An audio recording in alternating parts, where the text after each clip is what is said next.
Welcome to part 3 of my Harry Potter shelf tour. So this you can normally see on the left of me, or when you're watching me, it's to the right.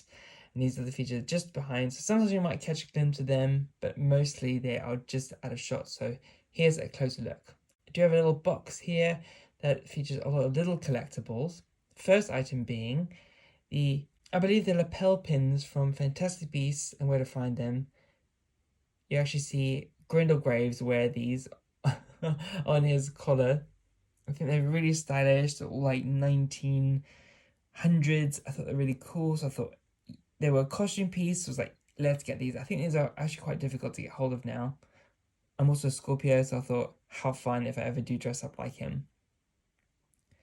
Next, keeping with the evil wizard, this is a pin from Noble Collection that Lucius Malfoy wears. A snake wrapping around itself around a jewel. I'm not sure what jewel it is. It's probably made of glass, but it's got a little pin on the back. I think he actually uses this to clip his cloak together, and it should be so pretty. And I saw it at a convention. I looked online; it wasn't available anymore, so I was like, I'm gonna get this. And still with the evil wizards, I mean, my goodness, this is just the evil wizard box.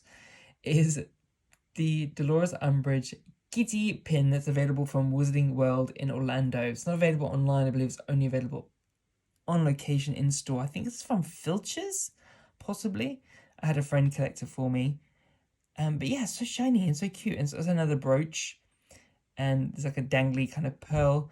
It's a little less chubby than the actual prop, but as close as a prop replica can be, I thought this was really cute. And I love to hate Umbridge. So yes, of course I had to add to my collection.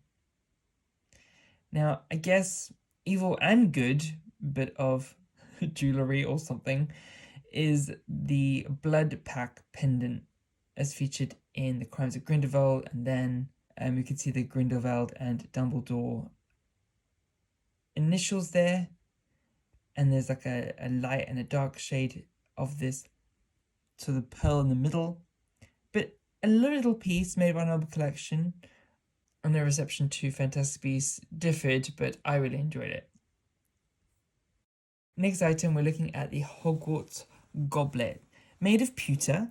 It's actually from Italy. It is quite expensive, that's why I only have one.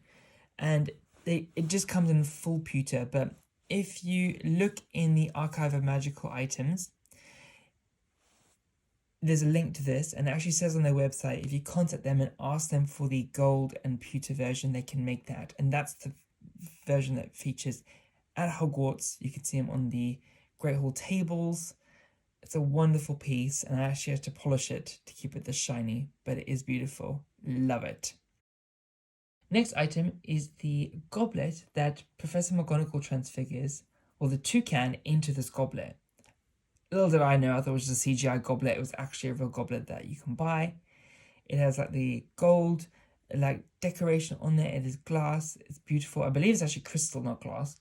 Another very expensive item that I purchased quite some time ago, but it's so lovely, and I obviously know what it is. And other people will be like, why have you got this goblet on your shelf? But us Potterheads know exactly what this is.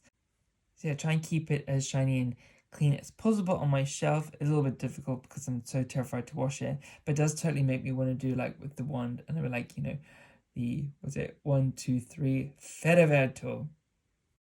Next is an item from Goblet of Fire, the Yule Ball. This is actually by an artist from Etsy, so not an official item, but it is the bottle as seen in the Yule Ball. I'll link that again. Well, actually, it's in the archive of magical items. If it's not listed on their site, you can contact them and they'll be able to advise you how they can make it for you. You can remove the lid. I don't think this is food safe plastic, so I wouldn't recommend actually using them, but I have to double check with them. I believe sometimes it's clear as in can yellow, but this has stayed perfectly clear and wonderful, so a great item, and just kind of pops on. And has a beautiful snowflake in the front. I believe the props actually have painted bottoms, but I guess it depends what colour you want to do. You can always add some glass paint to that. Next we have the Hogshead Pitcher. This I actually purchased from the Harry Potter Studios in London. They did have a limited supply of them. They don't stock them anymore, sadly, but I grabbed them while they were still there. I think it is still available from Wizarding World in Orlando.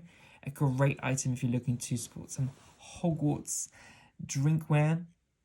As you can see, it's got like a rubber seal that just kind of presses on to the glass pitcher, and then the liquid goes through that hole and actually comes out of the mouth of the hog over its tongue. It's a little bit dusty, my one, because I haven't cleaned it in quite some time, but I have used it in the past.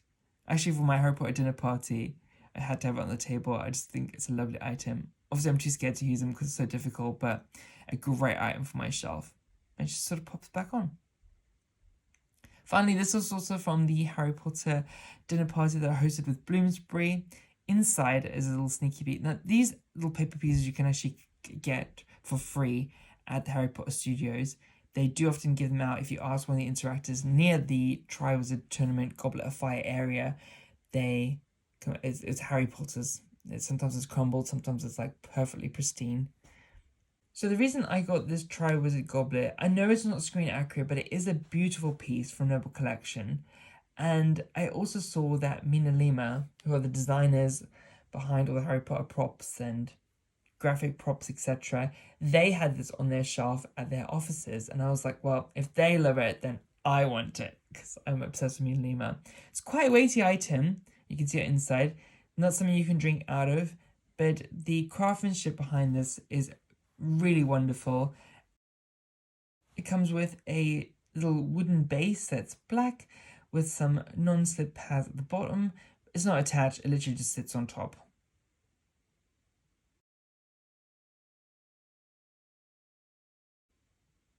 And those are all the items in this part of my Harry Potter shelf. I hope you've enjoyed seeing all those items. I'll link as many of these as I can in the archive of magical items, so look out for those. If you have any questions, feel free to drop me a note and I will advise as I can.